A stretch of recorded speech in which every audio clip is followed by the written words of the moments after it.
Welcome back, Defenders. We're going to start by talking about submarines.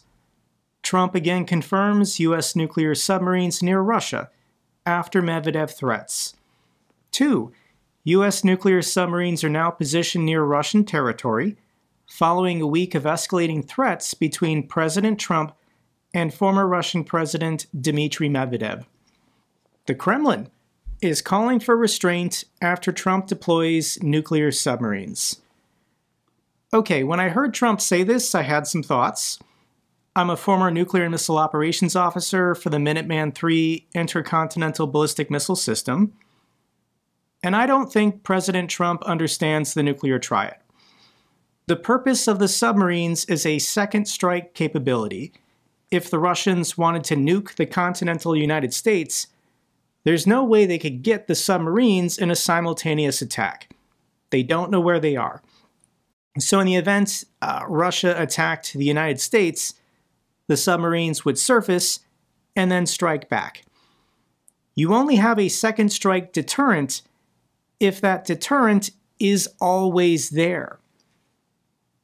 So I have to be careful what I say here, guys, but connect the dots. The United States Navy has 18 Ohio-class submarines, 14 are ballistic missile capable. This is the Trident missile. And the Trident II D5 missile has a range of about 4,600 miles or 7,300 kilometers. Meaning a U.S. nuclear weapon-capable submarine can strike Moscow off the coast of New York City. So are submarines within striking distance of mainland Russia? And it's kind of hard not to be. Like, the submarines would have to go out of their way to not be within striking distance of Russia. Obviously, you might want to be closer, and you don't want the Trident missiles flying over other people's countries. People might try and intercept them. But for Trump to say, we're going to send 2 submarines within striking distance of Russia, I would be shocked if there weren't 2 submarines within striking distance of Russia anyways. That's my opinion, that's my theory. I don't have the intelligence, but here is former Ambassador and National Security Advisor John Bolton. Trump doesn't understand the role of nuclear deterrence or the Navy's operational plans for its nuclear weapons capabilities, proclaiming that he is redirecting the movements of ICBM-equipped nuclear submarines tells the world how little Trump understands about U.S. defense strategy. It's a nice gesture, it's great that he said it, but I don't think he actually did anything. Just wanted to point that out. But here is Kremlin State TV reacting, and this is pretty interesting. We're going to read this together. He will move 2 of them closer to Russia. Well, let's say he moves those submarines armed with cruise missiles closer. These aren't cruise missiles, they're ballistic missiles. I think this guy doesn't know what he's talking about, but he's going to keep talking. These are not intercontinental ballistic missiles. Technically, yes, they're intermediate range ballistic missiles, but okay. Moreover, it should be understood that our submarines are modern. We have a few of them, 64, but all of them are submarines that can go on combat duty and operate independently. In a period of threat, up to 50% of the submarines will operate independently. Right now, it's a bit over 30%. That means our submarines are underway, and by the way, the Americans still can't find them. If you ask any U.S. chief or naval operations or fleet commander where the submarines are now, they can only point to those docked at their home ports, but they still don't know where the ones that went on missions are. Remember the visit of our submarine to Cuba. For the Americans, it was a total surprise. At first, we showed that it was heading there, then it submerged and unexpectedly surfaced near Cuba. For the Americans, it was a shock. Just imagine a submarine surfaces right next to them. Yes, it carries cruise missiles, but what kind of missiles? Zircon missiles, which the Americans don't have. For them, it was a total surprise. They sent their Los Angeles-class submarine, the fastest one they had, to follow it, but it couldn't catch or find our submarine. So if we start comparing whose submarines are cooler, it's clear that we are currently advancing. We have the newest submarines. Recently, we launched the JakeBroeYT-class submarine, and another Project 885M submarine was also launched. The Americans cannot boast of this.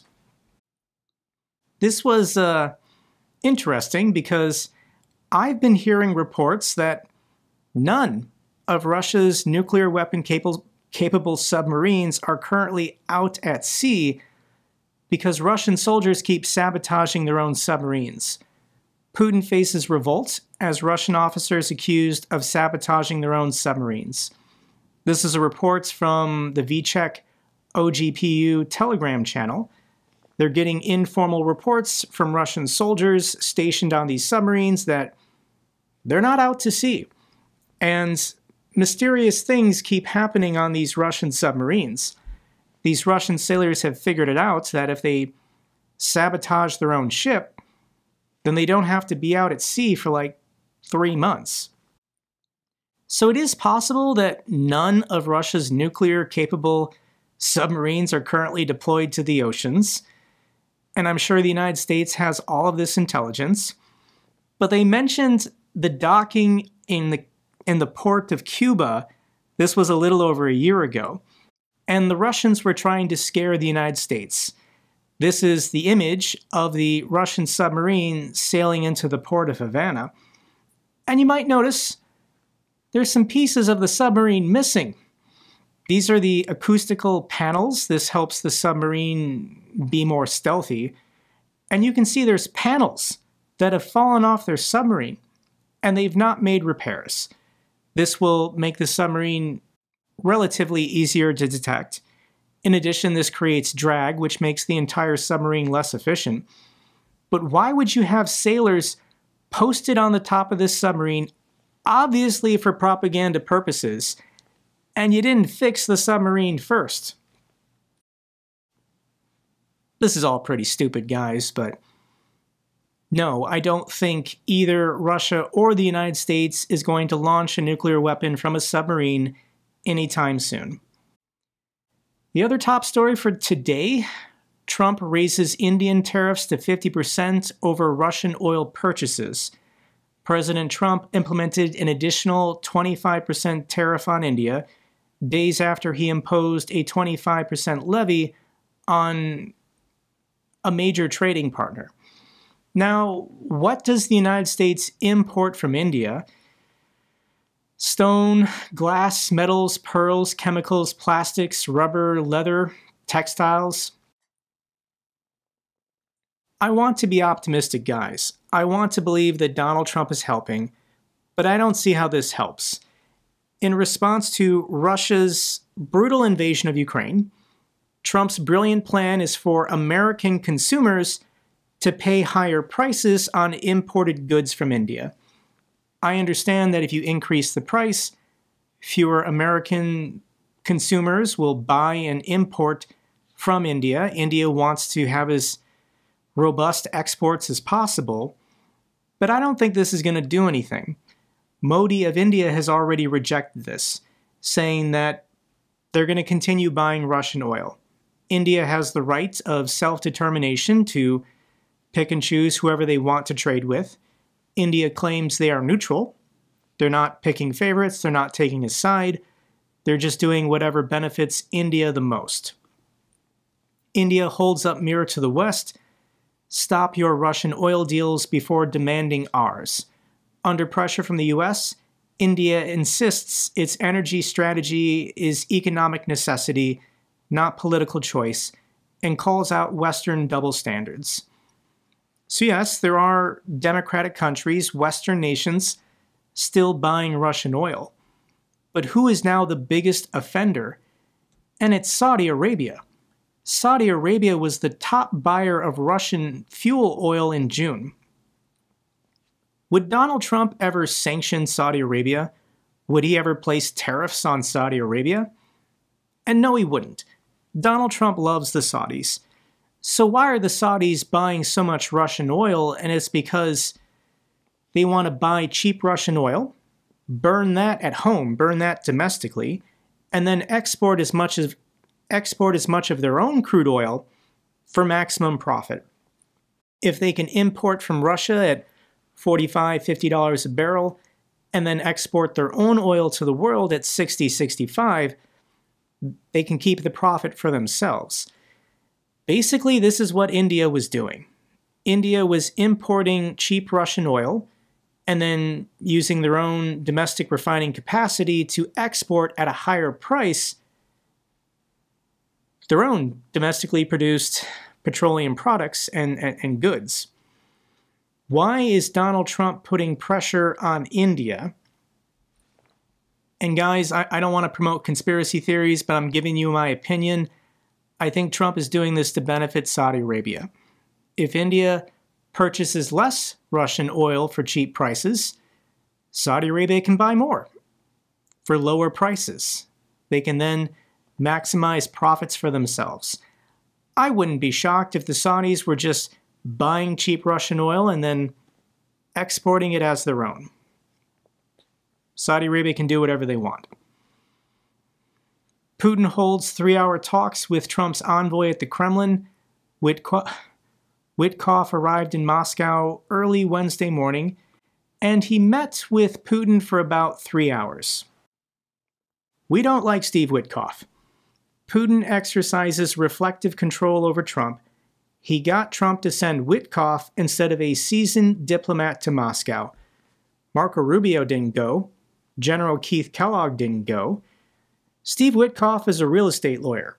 He knows nothing about Russia, nothing about Ukraine, nothing about foreign policy. He's as much of an imbecile as Trump is. Steve Witkoff exposed himself when he was on the Tucker Carlson podcast, and he couldn't even name the occupied territories. He doesn't know the names of the 4 oblasts, 5 counting Crimea, that Russia is trying to permanently annex.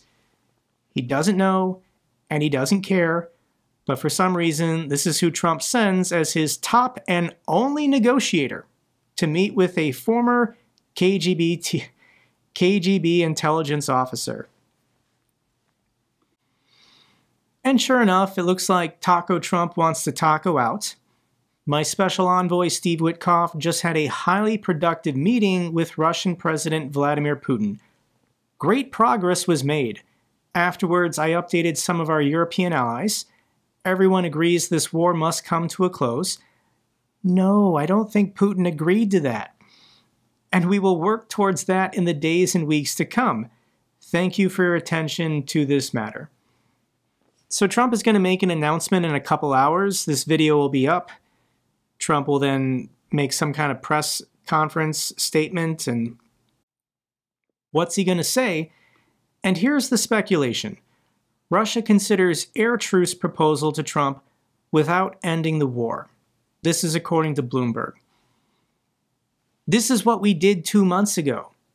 2 or 3 months ago, Trump was trying to get a complete ceasefire, and the Russians said they would agree to a ceasefire only in the Black Sea and in the air. And then they didn't do one. Russia just violated it. Russia was just lying to everyone and wanted Ukraine to stop attacking their oil refineries and oil depots, which Ukraine kind of did, going after different targets instead. Meanwhile, the Russians continued mercilessly bombing civilian cities. And this is just dumb, but we're giving it a shot. Here's President Zelensky's reaction. Right on my way from our brigades here in Sumy region, I spoke with President Trump. This conversation happened after President Trump's representative, Steve Witkoff, visited Moscow. Our joint position with our partners is absolutely clear. The war must end, and it must be done honestly. European leaders were on the call, and I am grateful to each of them for their support. We discussed what was spelled out in Moscow. Ukraine will definitely defend its independence. We all need a lasting and reliable peace. Russia must end the war that it itself started. Thank you to everyone who stands with Ukraine. The good news is they're not fighting, and Trump is cooperating on certain issues. Ukraine is preparing a draft for a proposed U.S. drone deal. The United States is going to give billions of dollars to the Ukrainian government in cooperation for future drone deliveries. Some point in the future, when the war is over, all the factories that Ukraine is building to produce drones, they're going to keep going, and they're going to deliver drones to the United States military. Deal hasn't been signed, but progress is being made. In addition, the United States is now selling weapons to any of our NATO partners who want to buy them. And it's okay if those weapons are being delivered to Ukraine. So $1 billion in arms has been announced by the Netherlands, Sweden, Norway, and Denmark. I'll talk more about that at the end of the video. But it's positive. The United States has also approved the sale of 2 more aid packages, once again purchased by the Europeans. One for $104 million for the sustainment of M777 howitzers, and then one for $99 million for transportation services. It's not enough, but it is progress in the right direction. I honestly think the biggest benefits from the shift in tone from Trump over the last month is that all of the pro-Russian influencers who are friendly with MAGA, they're all breaking up. Here's Alexander Dugan. He's been pretty sad the last couple weeks. I come to a very sad conclusion. Donald Trump is totally mad. It is the shame. We loved him. This is Dugan on a podcast, and this is what he has to say about Trump. Trump has abandoned his MAGA strategy. I don't know if any elements of it remain, but it seems there are none left. He simply adopted the position of the classic neoconservatives and went back to what Biden was doing: sanctions, tariffs, delivering weapons. Unconditional support for Ukraine. A drive to inflict a strategic defeat on Russia, and pressure by all means, including the threat of direct nuclear conflict with Moscow. I think Alexander Dugan is partly correct. Donald Trump is not doing what the Russians want, but he's also not really doing what our NATO partners want. Everyone in NATO wants increased sanctions, and Trump is just kind of goofing around with these tariffs on India, when I don't think the war in Ukraine is his primary motivation for putting tariffs on India. Trump is just going to do whatever he wants. But here's Viktor Orban, also kind of depressed by the language coming out of the White House. This is Orban talking to a gathering of some of his supporters. I thought that the US president would be strong enough to interfere, whether they like it or not, with European leaders. And then you have to walk the same path for everyone. But he wasn't strong enough. So I don't see the problem with the Russians and the Ukrainians, because that's the way it has been, but that the US president is not strong enough to get European leaders on his side. And so a transatlantic split has occurred. The Americans' position is peace, or if there is no peace, we will leave you alone. Meanwhile, the European leaders want to win the war against Russia in Ukraine. That is their goal. And they say so openly when there is a prime ministerial summit. The Russians must be defeated in Ukraine, and the US president wasn't able to change their minds for the time being. This is where we are now. I think Viktor Orban is scared because Donald Trump was supposed to come into office and then threaten European leaders, threaten to sanction or tariff France, Poland, Germany, to get them to stop supporting Ukraine. All support for Ukraine was supposed to be cut off by now, and the Russians were supposed to kill everyone they wanted to kill and take all the territory they wanted to take. Viktor Orban would be fine if Russia invaded the Baltics, invaded the Caucasus, invaded Moldova, Finland, or Poland, because he's a Russian agent. And he looks nervous. And this is how we're going to defeat Russia. The plan is in motion. The next 6 months are going to get very bad for the Russians. Russia's oil and gas revenues plunge for the third straight month. Kremlin's oil revenue drops by nearly 33%. Trump's sanctions threaten even more pain. This is really hurting Russians domestically because this is the price at the pump they pay to fill up their cars. Russian gasoline prices hit record high amid Ukrainian strikes on oil refineries. What are the numbers? And this is all in Russian. If you're familiar with Russian gas prices, they're going up. Here's a chart showing the price over time going back to 2023, and Russian gas prices, this is what consumers are paying, it's at an all-time high because all of Russia's oil refineries are being destroyed. They have a lot of oil, but you have to refine that oil to produce gasoline for your own people to fill up their cars. And this is the winning strategy. Ukraine is coming back to this. Ukraine confirms drone strike on fuel depot at Russia's Sochi airport. If you saw it, there were some Russian TikTokers who filmed themselves in front of this fire. They were arrested and then fined. It's kind of funny, but not really relevant to the war. And this is the strategy. At the moment, the last week or two, Ukraine has been going back to striking depots and refineries. But they're also really going after Russia's rail network. The theory being that if Russia can't be resupplied on the front lines by freight trains, then their frontline soldiers will be deprived of the necessary resources they need to keep advancing. This is a video I can link down below of an oil depot in Adler. This is the Krasnodar region. The Ukrainians blew it up with a drone. The primary oil processing facility at Novokoybezhevsk refinery, it blew up. Ukraine got it with a drone.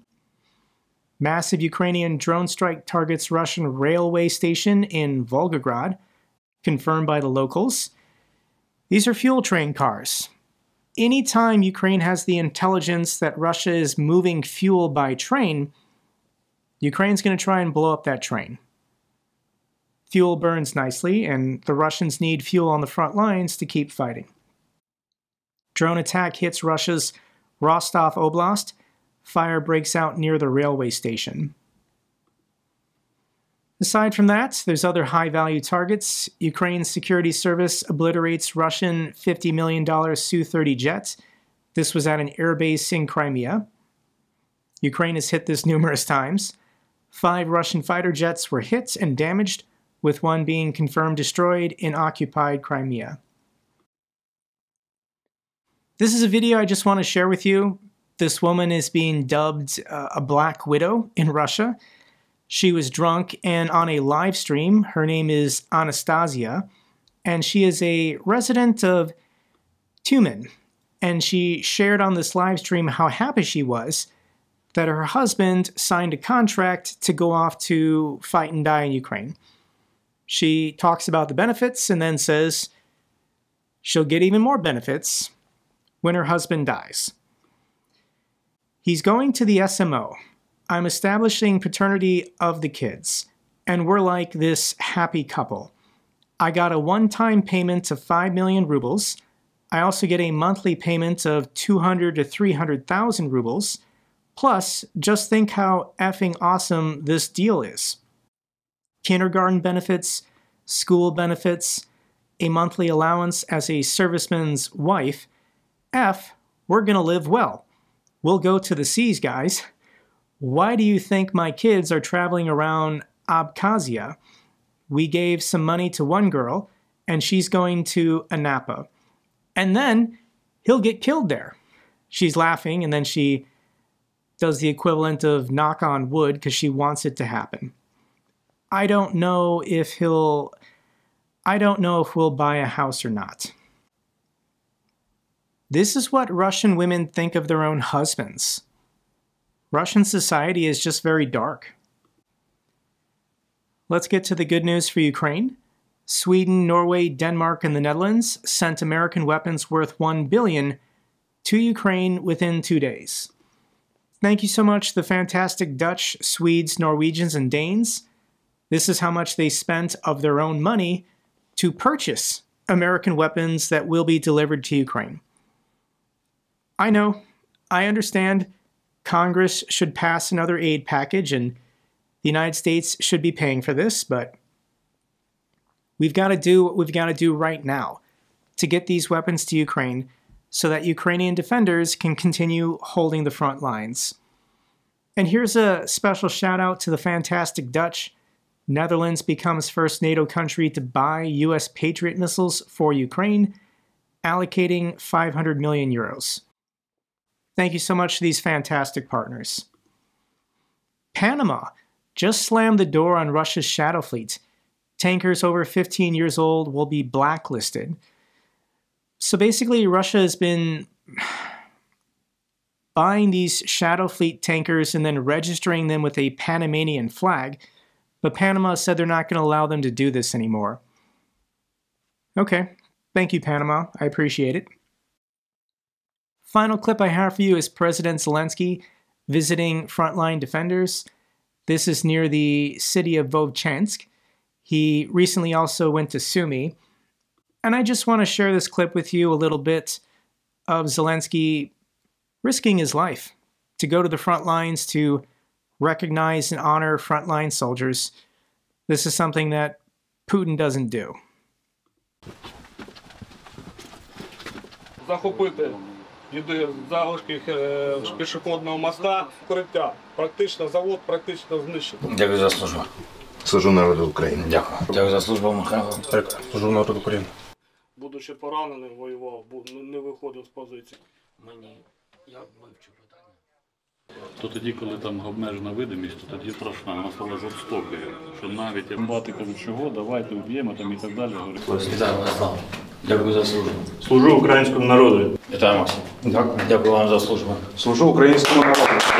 Служу українському народу. Дякую за службу. Так. Служу українському народу. Дякую. Дякую. До зустрічі. Суто для розвитки і коригування на максимум було. На цей ресурс закупляємо ці дрони. Закупляємо як, але молодці.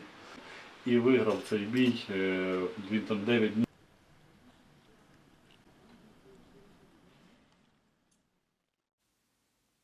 That's all for this update video.